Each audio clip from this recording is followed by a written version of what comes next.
Friends, இன்றைக்கி நான் உங்களுக்கு என்ன சமைச்சு கட்ட போகிறேன்னாக்கா வெஜிடேரியன் மிக்ஸ் வெஜ்ஜி. ஸோ உங்களுக்கு என்னென்ன வெஜிடேபிள்ஸ் பிடிக்குமோ ஸோ நீங்கள் அந்த வெஜிடேபிள்ஸ் எடுத்துக்கலாம். ஸோ நான் என்னென்ன வெட்டி வச்சுருக்கேனாக்கா காலிஃப்ளவர், ப்ரோக்கோலி, பீன்ஸ், கேரட், காளான். ஸோ இந்த காளான் வந்து நம்ம என்ன செய்யணுன்னாக்கா சுடுதண்ணில் கொஞ்சம் நேரம் ஊற வச்சுட்டு அவிச்சு அந்த தண்ணி நல்லா வடிகட்டிட்டு எடுத்து வச்சுக்கணும். ஏன்னா அந்த காளான் வந்து ஒரு மாதிரி வாடை அடிக்கும். ஸோ அதனால் நம்ம சுடுதண்ணில் போட்டு வடிகட்டி எடுத்து வச்சுக்கணும். ஒய்ஸ்டர் சாஸ், செசமி ஆயில், தேவையான அளவு உப்பு, ஜப்பனீஸ் தவு ஒரு தவு எடுத்து பொரிச்சு வச்சுக்கணும், ஒரு வெங்காயம், 2 பல்லு பூண்டு, ஒரு ஊசி மிளகாய். ஸோ இப்போ நம்ம எப்படி சமைக்கிறதுன்னு பார்ப்போமே. ஸோ வெங்காயம் இந்த மாதிரி வெந்துட்டு இருக்கும்போது பூண்டையும் போட்டுருவோம். நீங்கள் இஞ்சி பூண்டு அரைச்சதும் போடலாம், இல்லைன்னா நீங்கள் வெறும் பூண்டு மட்டும் போட்டுக்கலாம்.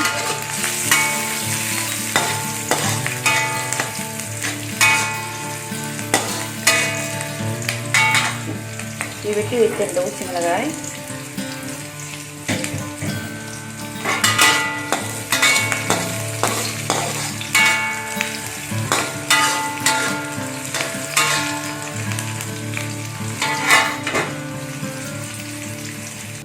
இந்த மாதிரி நல்லா கொஞ்சம் வதங்கின பிறகு வெட்டி வைத்திருந்த எல்லா காய்கறிகளையும் நம்ம போடுவோம். காளானை தவிர்த்து மற்ற காய்கறிகள்,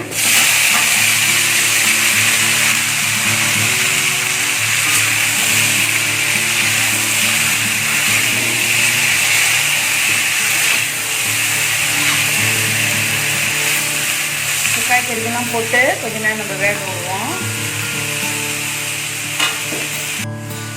எடுத்து வச்சிருந்த தேவையான அளவு உப்பு,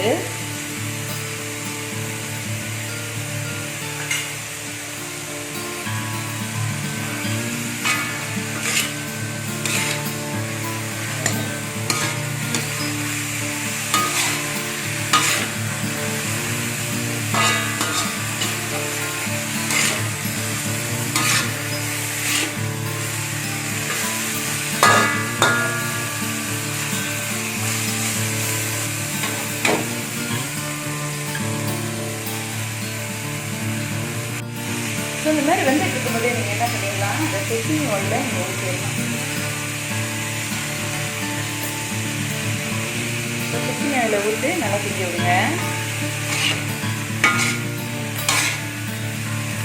ஸோ கையை ரொம்ப நல்லா வேகணும், கொஞ்சம் வேக விடுங்க.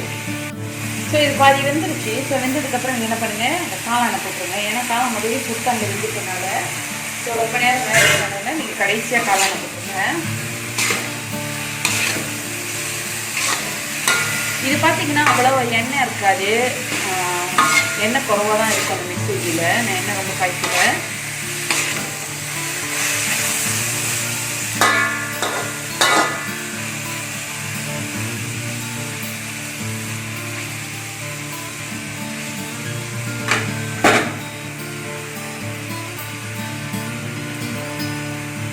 இப்போ நீங்கள் என்ன பண்ணலாம், எடுத்து வச்சுருந்த வெஜிடேரியன் ஒயிஸ்டர் சாஸ்,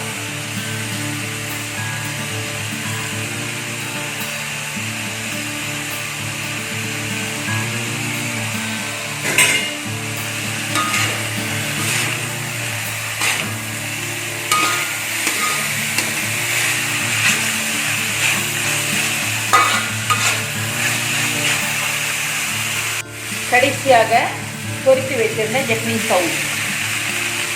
ஸோ இதை போட்டுட்டு நீங்கள் கிண்டி எடுக்க வேண்டியதான். அடுப்பு அடைச்சிடலாம்.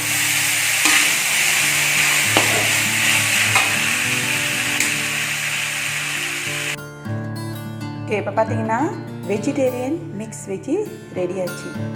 ஸோ நீங்களும் செஞ்சு ட்ரை பண்ணுங்கள்.